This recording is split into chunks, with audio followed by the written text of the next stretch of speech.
As a child of Salvadoran immigrants growing up in Washington, D.C., I witnessed the plight of poverty that damaged so many of my neighbors and family members.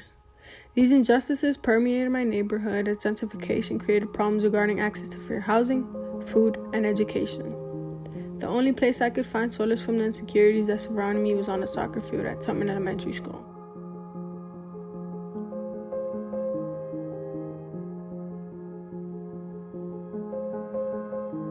This field provided me with so much more than the opportunity to play soccer. I had the opportunity to be free and connect with my friends and coaches who became like family. Surrounded by Spanish, French, Amharic, and English, I felt at home against the diversity of Tubman Field. With the support of my community, I excelled on and off the field. My coach recognized my talents and I started playing with a travel team across town in a more affluent neighborhood. Suddenly, my bubble burst. I found myself not only in a different field, I was also in a different world. I started playing on a travel team when I was in 7th grade. I was an 11-year-old Latino in a club where the majority of girls were either mixed or white. I usually kept to myself because I wasn't comfortable. My English wasn't good, I couldn't relate to their lifestyle, I didn't listen to the same music or artists. I never wanted to go on away games because that meant I had to carpool with one of the girls or her parents. And that would mean that I had to talk. My parents couldn't take me on those trips because they had to work. I remember seeing how big these girls' houses were and how they had so many clothes and a room separate from their siblings and parents.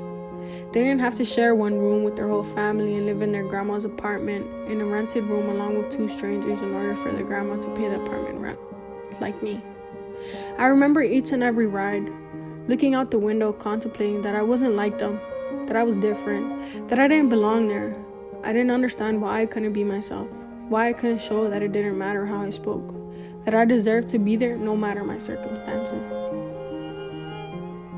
As I grew and continued to play, I began to realize that differences between my teammates and I did not matter because we all had the same goal.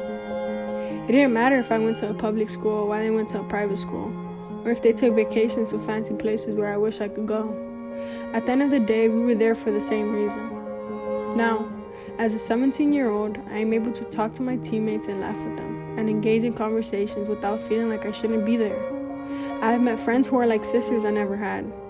I now know who I am, and I am confident in who I am despite my differences. Next year, I will be attending James Madison University to continue my career as a student athlete, and I am cutting the string between being a child and becoming an adult. I'm fully aware that college will be hard, but I know that who I surround myself with and the new family I will form will push me to be great and graduate in 2024.